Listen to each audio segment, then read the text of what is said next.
UPSC অনুষ্ঠিত কৰা combined defence সাৰ্ভিসৰ পৰীক্ষাত পুৰণা প্ৰশ্নত পোৱা কেইটামান বিজ্ঞানৰ প্ৰশ্ন মই আজি আলোচনা কৰিবলৈ লৈছো আৰু যিখিনি প্ৰশ্ন ছাত্ৰ-ছাত্ৰীসকলৰ কাৰণে গুৰুত্বপূৰ্ণ বা বিভিন্ন ইন্টাৰভিউ দিবলৈ সাজুসকলৰ কাৰণে গুৰুত্বপূৰ্ণ মই সেই 10টা প্ৰশ্ন আজি আগবঢ়াই দিব বিচাৰিছো। এই প্ৰশ্নসমূহ আগতে বিভিন্ন পৰীক্ষাত আহিছে, বিশেষকৈ কম্বাইন্ড ডিফেন্স সাৰ্ভিসৰ পৰীক্ষাত আহিছে। প্ৰথম প্ৰশ্নটো হ'ল এজন সুস্থ ব্যক্তিৰ হৃদপিণ্ডৰ স্পন্দন হ'ল ক প্ৰতি মিনিটত 70 বাৰ, খ প্ৰতি মিনিটত 72 বাৰ, গ প্ৰতি মিনিটত 80, ঘ প্ৰতি মিনিটত 85। শুদ্ধ উত্তৰটো ভাবিবলৈ দিছো মই 5 ছেকেণ্ড সময়, 5 ছেকেণ্ডৰ ভিতৰত দিব লাগিব আৰু নোৱাৰিলে মই কৈ দিছো ইয়াতে।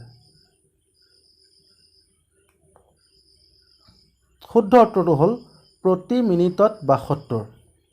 2 নম্বৰ প্ৰশ্ন আইৰণৰ অভাৱত হোৱা ৰোগটো হ'ল ক এনিমিয়া, খ বেৰি, গ স্কাৰ্ভি, ঘ কুকুৰিকণা।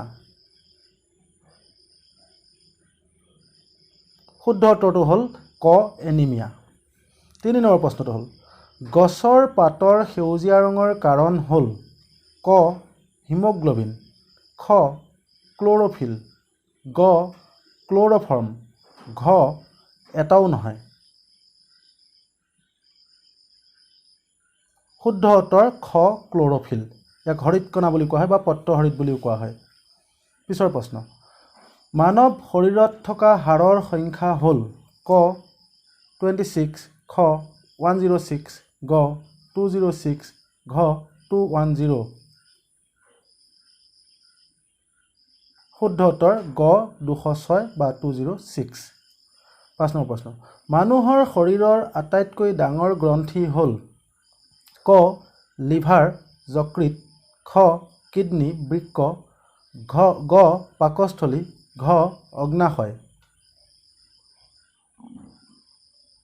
শুদ্ধ উত্তৰ ক লিভাৰ বা যকৃত। অসমীয়াত ইয়াক যকৃত বুলি কোৱা হয়, ইংৰাজীত লিভাৰ বুলি কোৱা হয় আৰু লিভাৰটোৱে হ'ল মানুহৰ শৰীৰৰ ভিতৰত থকা আটাইতকৈ ডাঙৰ গ্ৰন্থি। 6 নম্বৰ প্ৰশ্ন মানুহৰ শৰীৰৰ আটাইতকৈ সৰু গ্ৰন্থি হ'ল ক থাইৰয়ড, খ পিটুইটেৰী, গ ক্ষুদ্ৰান্ত্ৰ, ঘ বৃহদান্ত্ৰ। শুদ্ধ উত্তৰটো হ'ল খ পিটুইটেৰী। ইয়াৰ আকাৰটো প্ৰায় সৰু তিল এটাৰ সমান হ'ব। ই মানুহৰ শৰীৰৰ বৃদ্ধি নিয়ন্ত্ৰণ কৰে। 7 নম্বৰ প্ৰশ্নটো সুস্থ ব্যক্তিৰ সাধাৰণ অৱস্থাত ৰক্তচাপ হ'ল ক 100/120, 120/180, গ 80/120, ঘ ওপৰৰ এটাও নহয়। শুদ্ধ উত্তৰ হ'ল গ তলৰটো হ'ব 80 আৰু ওপৰত 120। 8 নম্বৰ প্ৰশ্ন মানুহৰ কোষত থকা ক্ৰম'জমৰ সংখ্যা হ'ল ক 44, খ 46, গ 48, ঘ 50। শুদ্ধ উত্তৰটো হ'ল খ 46। 9 নম্বৰ প্ৰশ্নটো ভিটামিন এৰ অভাৱত কি ৰোগ হয় ক কুকুৰিকণা, খ ৰিকেট, গ বেৰি, ঘ ওপৰৰ এটাও নহয়। শুদ্ধ উত্তৰ ক কুকুৰিকণা। 10 নম্বৰ জীৱৰ বংশগত চৰিত্ৰৰ বাহক হ'ল ক DNA, খ RNA, গ ৰাইব'জম, ঘ ভিলাছ। শুদ্ধ উত্তৰটো হ'ল ক DNA। আজি মাত্ৰ 10টা প্ৰশ্ন আলোচনা কৰিলোঁ।